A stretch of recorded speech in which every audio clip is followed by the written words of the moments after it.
आभार मानलेत आणि त्यावरून राजकारण सुरू झालंय। पवारांनी अदानींचे आभार का मानलेत पाहूयात हा रिपोर्ट। बारामतीमधल्या विद्याप्रतिष्ठान संस्थेच्या इंजिनिअरिंग विभागात रोबोटिक लॅबच्या उद्घाटनाप्रसंगी शरद पवारांनी गौतम अदानींचे आभार मानले।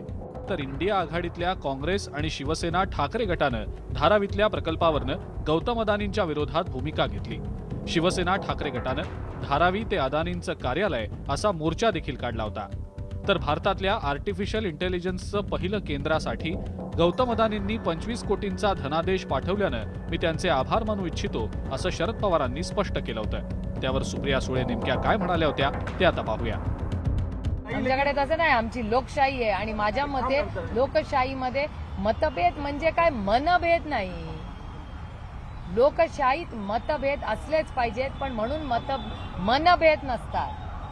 ती दडपशाही नाही, दडपशाही तिकडे, आमच्याकडे नाही। शरद पवारांच्या संस्थेला गौतम अदानींनी मदत केल्यामुळे आणि पवारांनी त्यांचं जाहीर कौतुक केल्यानं शिवसेना ठाकरे गटाच्या प्रतिक्रियेकडे सगळ्यांचं लक्ष लागलं होतं। उद्योगपती अनेक संस्थांना देणग्या देतच असतात अशी प्रतिक्रिया संजय राऊतांनी दिली आहे। मुंबईच्या भविष्यासाठी योग्य नाही ही आमची भूमिका आहे।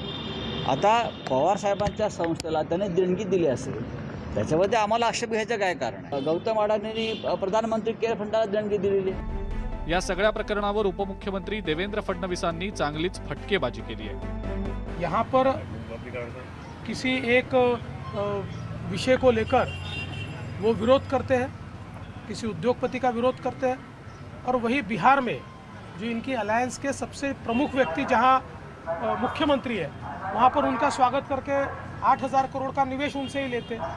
तो इसलिए ये दोगले लोग हैं, इनके ऊपर मैं कुछ बोलना नहीं चाहता। शरद पवारांनी गौतम अदानींचे आभार मानल्यानं इंडिया आघाडीमध्ये चांगलीच चलबिचल निर्माण झाली आहे। आघाडीत बिघाडी होण्यासाठी कोणतंही कारण पुरेसं ठरतं हेच पुन्हा एकदा स्पष्ट झालंय।